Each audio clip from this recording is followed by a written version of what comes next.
Hi friends, வணக்கம். நம்ம இன்னைக்கு பார்க்க போகிறது காணவாழைக்கீரை. இந்த கீரையை சமைச்சு சாப்பிட்றதுனால நிறைய நன்மைகள் இருக்குது. இந்த கீரைக்கு நிறைய பேரும் இருக்குது.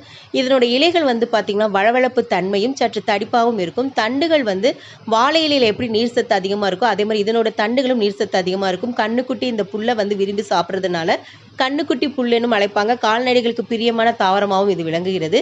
காய்ச்சலை போக்கக்கூடிய ஒரு அற்புதமான மூலிகை. அது மட்டும் இல்லை, ரத்தத்தை தூய்மைப்படுத்தும் மருத்துவ குணமும் இதில் நிறையாவே நிறைஞ்சிருக்கு. இதில் இருக்கும் வேதிப்பொருட்கள் நோய் உண்டாக்கும் நுண்கிருமிகளை ஒழித்து புண்களை விரைவில் ஆற்றும் சக்தி படைத்தது. சிறுநீர் பெருக்கியாகவும் உடலில் தேங்கி கிடக்கும் உப்பு சத்தை வெளியேற்றவும் இந்த கீரை உதவுது. இந்த கீரையை உள்ளுக்குள்ள சாப்பிட்றதுனாலும் சரி, இதன் சாற்றை மேலுக்கு பூசிட்டு வர்றதுனாலும் வீக்கமும் வலியும் கரைந்து போகும். இந்த இலையோட சாரோட கொஞ்சம் மஞ்சள் சேர்த்து நம்ம முகப்பருல பூசிட்டு வர பருக்கள் உடைந்து காயம் மாறி போகும். உடல் சூடு குறையும், சிறுநீர் எரிச்சல் தீரும். ஒரு அற்புதமான மூலிகை கீரை.